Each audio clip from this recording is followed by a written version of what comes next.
What's going on? Elementary School Stories, Part 6. Um, yeah, Elementary School Stories, Part 6. Um, fifth grade. Fifth grade, I remember a lot clearer than fourth grade because I stayed in trouble in fifth grade. you know, um, I was always on the wall. You know, I don't remember. I probably remember. I definitely was on the wall. You know, not being able to have recess way more than I actually had recess.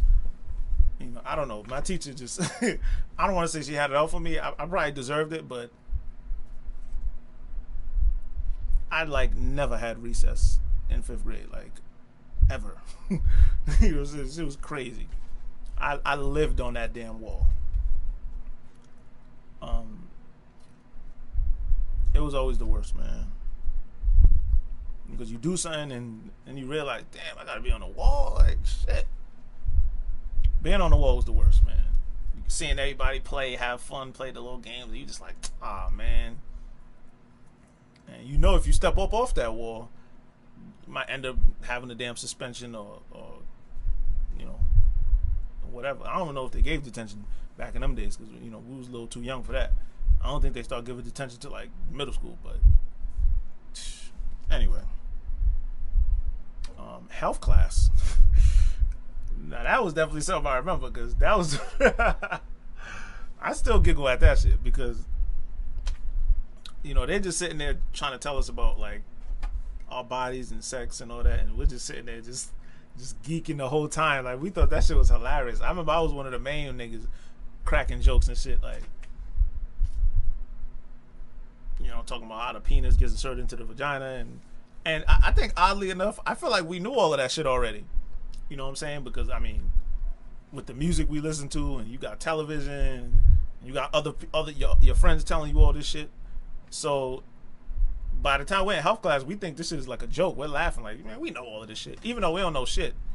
But you know, we think we know, and it was just a time to goof off. Like, you know, health class. They used to have it like, I think it was like a once a week type deal. Give us like an hour, put us in, and I remember they had it in like the auditorium. You know, Flynn was a huge school, so we had like a in school auditorium. I mean, the auditorium was huge. At least that's how it looked at that time. You know, when you're a little kid, everything seems big. You know, but we just be in there just geeking, laughing like. You know, I would have hate to been a teacher who had to teach elementary school. I mean, it was only the fifth graders who had to take it, but we're like 10 years old. I mean, 9, 10 years old. Everybody's just dying laughing. The boys, the girls. You know, I think it's pretty much a joke in every damn class. You know, in reality, your parents should be teaching you about this kind of stuff. You know, the whole birds and the bees conversation. But I think parents got to a point where they were just like, you know what, let the school handle it. You know, everybody wants to pass the buck to the next person, and you know, nowadays with you know, you don't know what the hell they're trying to teach your kids in health class now. You know, you got adding the whole LGBT stuff, and yeah, I damn sure don't want no stranger telling my kids about nothing sexual or anything like that. Because again, you don't know what they're saying to us. You don't know if you have some pervert teaching the class. I mean, so I don't even know why they waste their time with that type of shit. But parents are just lazy as hell. Anywho, let me move on before I start offending people. Now this year, fifth grade, I ended up, since I was in trouble so damn much, I didn't get to go to field day. And you know, when they first told me like, oh, well, you're not going to field day, I was like, I don't give a fuck. You know, I ain't say it like that, but I was like, I don't care. Like, you know how you know how kids are. You know, you always gotta have that last word. I'm like, I don't care. You know, as soon as it starts coming up, everybody's excited talking about, yo, field day's gonna be lit this year. I'm just like, damn, why did I get in trouble? Why did I say that? But you know, so I didn't have no damn. I barely had recess, no field day, no I don't even remember what I used to do. Like, I wasn't much of a talker, so I mean, I don't know, man. Like, I don't know. I wish I could remember why I used to get in so much damn trouble back in them days. And again, it wasn't crazy trouble. Like, I never got suspended 5th grade, yeah, but I don't know, man.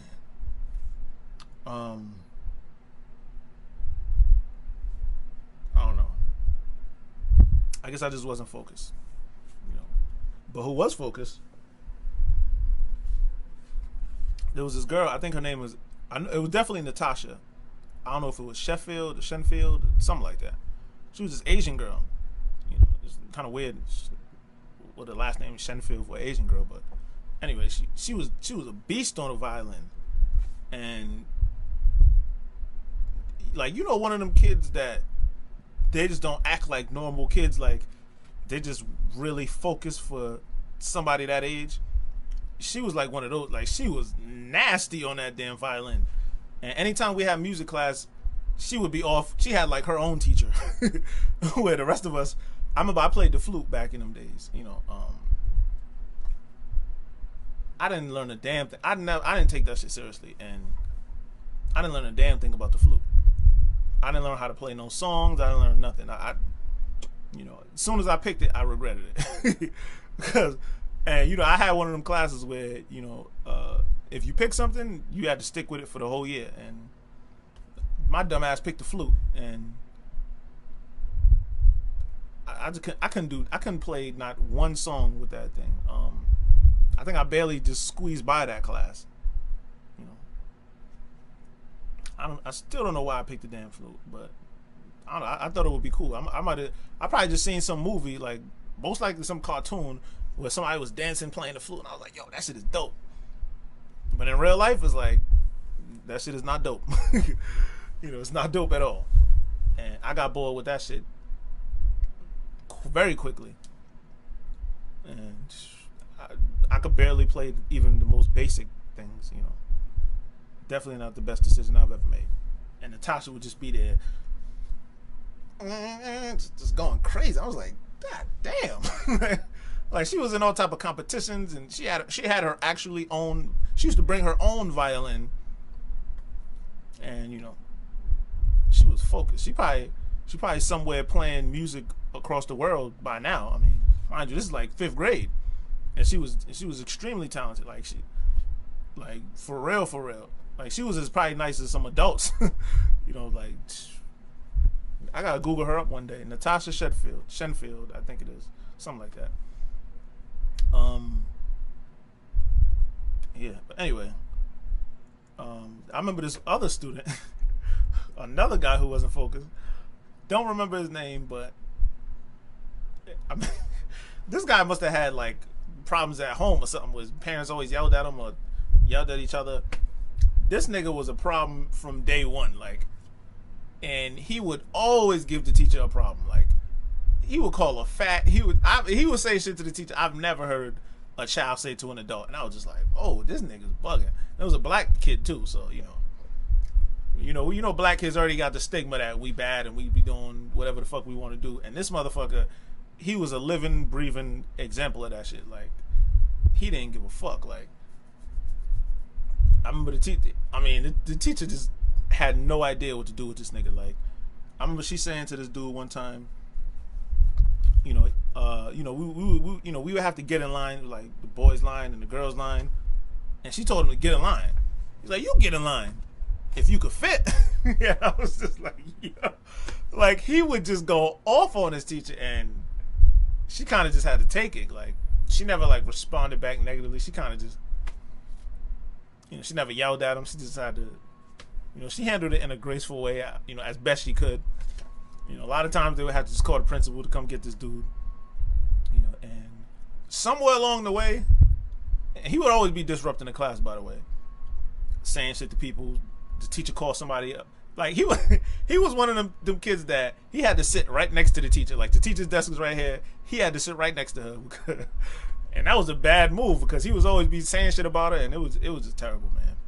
And at some point, I became this nigga's target. Like, it's like this nigga had like heat-seeking vision, and who, you know, whenever he got tired of one target, he just searched for another one.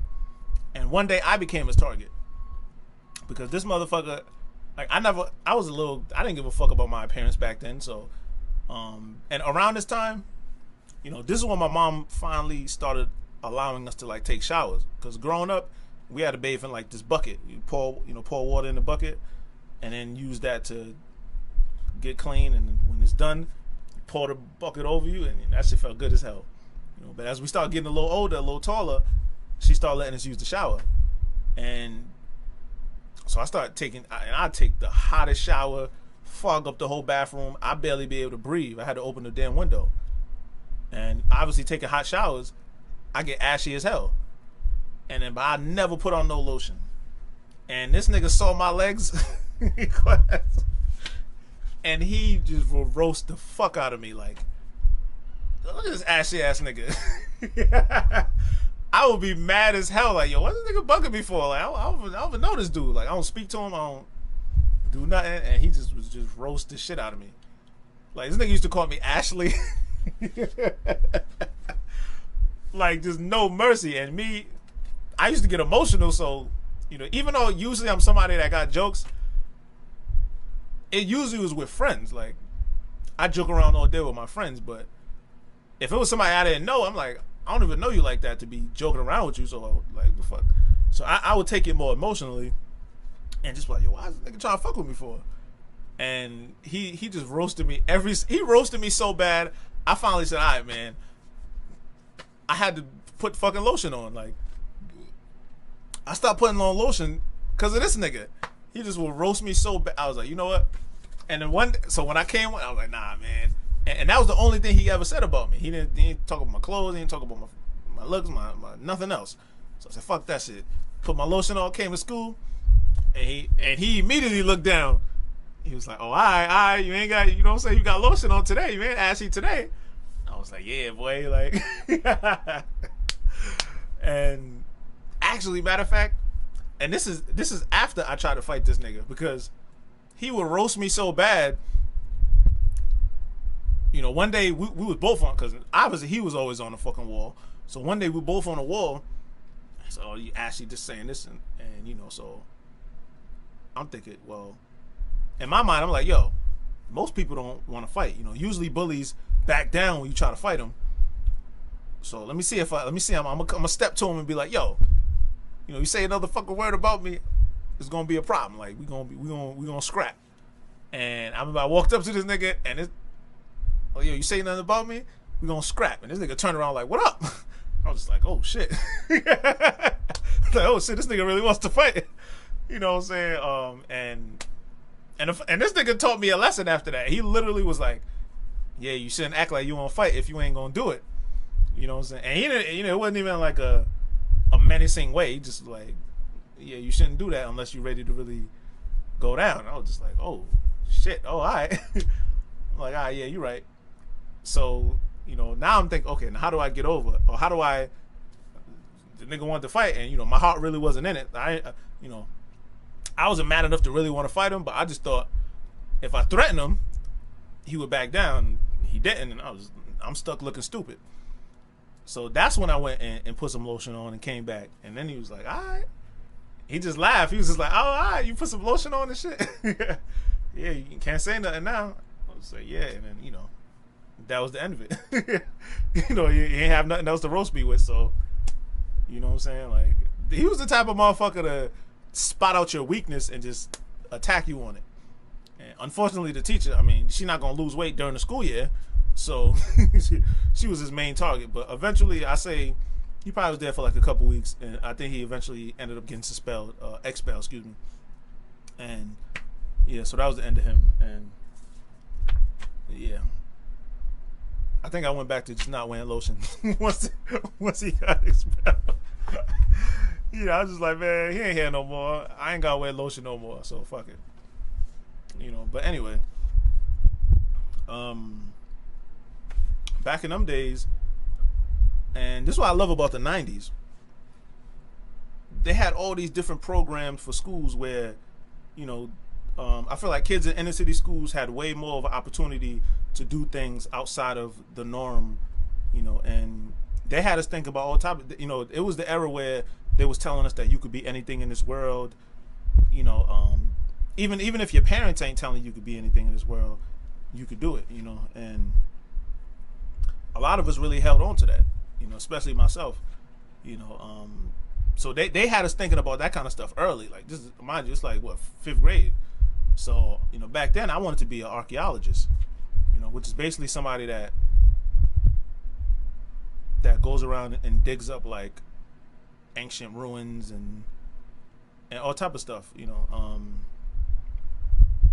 I just thought that was cool. Like I always loved history, and I was like, I wanted to dig up like dinosaur bones and go to the ancient monuments and ruins, and I thought that shit was dope as hell. They literally had a book of like mad different careers, and you basically had to look through it, pick a career, and then write about it, why you want to do this.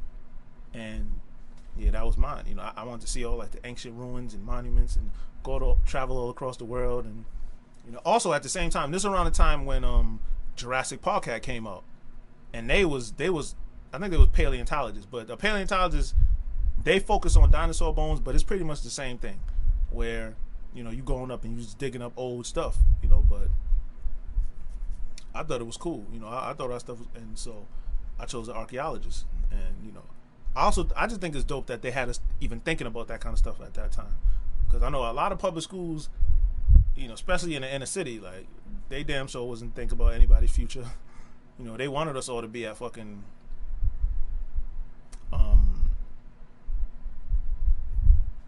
janitors and doing little dead end jobs, and they didn't probably even believe in them enough to encourage them to do anything better with their lives. And that's the one thing I got to give Flynn credit for.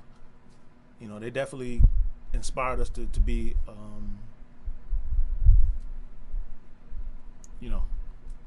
they inspired us to see more outside of our present situation. Even though academically it was still sink or swim, but they always had these little programs that would come into school and talk to us about different things and take us on field trips, and it was always dope. But anyway, as